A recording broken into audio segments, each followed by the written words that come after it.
God is using the Messianic movement, if it does it right, according to the ways of God, to once again destroy that middle wall. That's what we have here. The middle wall is down. I could care less if your name is Johnson or Rosenberg. I could care less if you're male or female. I could care less if you are rich or poor. I could care less if you are highly educated or you never went to school. I could care less if you are black or you are white. I'm a kid from the Bronx. I could care less. I'm colorblind. Care less. You care more than I care. Live in a place like Macon, Georgia, 100,000 people, 400 churches, and you got black churches and white churches. It's deplorable.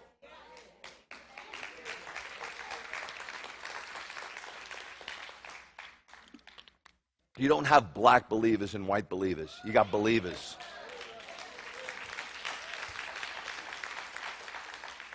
These feasts are beautiful times.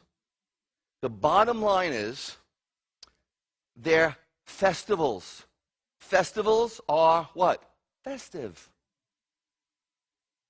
Why so downcast, oh, your little soul? They're festive. They're mo'adim in the Hebrew, meaning appointments. God sat Moses down and said, Mo, tell the people 6 times a year, not 600 times, 6 times a year, I've got a special appointment with them. And one time is really special. One time is so special because it is symbolic of when we see the Father's face and there's no sin, no suffering, no sadness no more. Revelation 22:4, we will see the Father's face. That's Shabbat. So because that's so special, I don't want them to do that once a year. I want them to do it once a week. Oh, Rabbi, we can have Shabbat every day. Oh, I've seen you. You have no Shabbat every day. You can't have Shabbat every day, dude.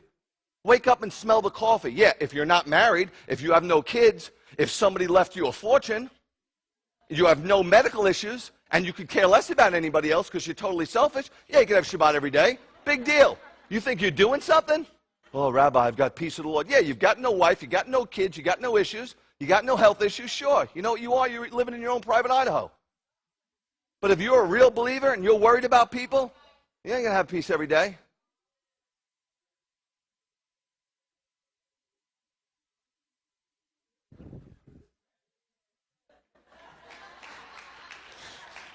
That's an oldie but a goodie. People don't know about that. So, we got a bunch of new people. See, if a preacher preaches it, what do you say? If a teacher teaches it, what do you say? If a rabbi rabs it, what do you say?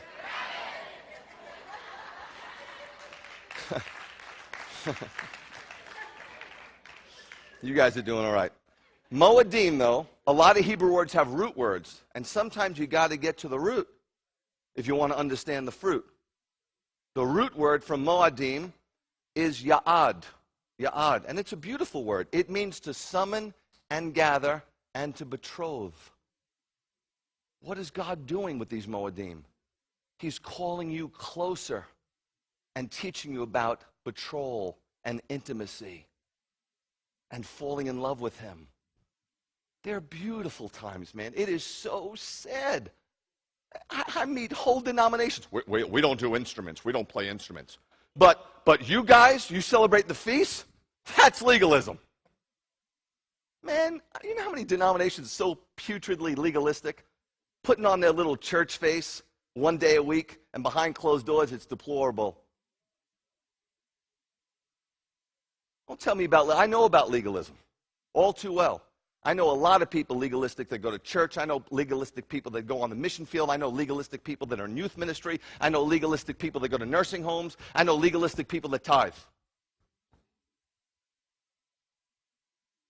Because they don't do it with the right heart.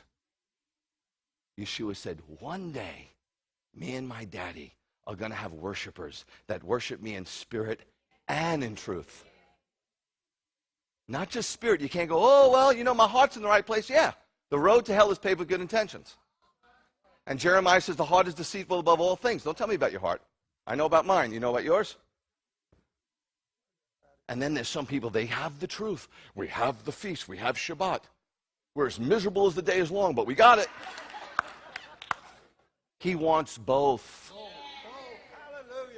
Not 50-50, 100-100. You can be sincerely wrong. You could be insincerely right.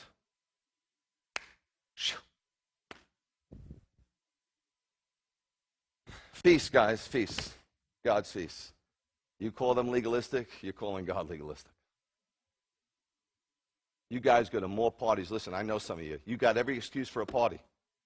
I mean, you'll have a party for anything. I know. I see it all the time. Party, party, party, party. Let's party. Come on, so-and-so got her cast off. Let's have a party. You know, hay fever season's over. Let's have a party. What do you want to call it?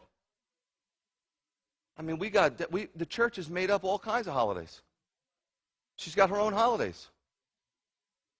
Somebody said, isn't it legalistic to worship on Saturday? I said, what do you want to follow? God's ways? Do a little research. Figure out when it changed and who changed it. Who had the authority to change it? Will you lose your salvation? No. It's not a salvation issue, for you are saved by grace, not by works, so that no man can boast. But man, you could be very saved and very far from God at the same time. You can know all the lingo. You could speak Christianese. I know a lot of people that do. Justification, sanctification, glorification. And your 5-year-old's going, what? I know people who memorize Scripture don't even know what it means. They memorize the Scripture, they take it out of context, they use it. I can do all things. They don't know the letter, they don't know who wrote it, they don't know who it's written to, they don't know why he wrote it, what was going on. Totally take it out of context. And they use it for their benefit.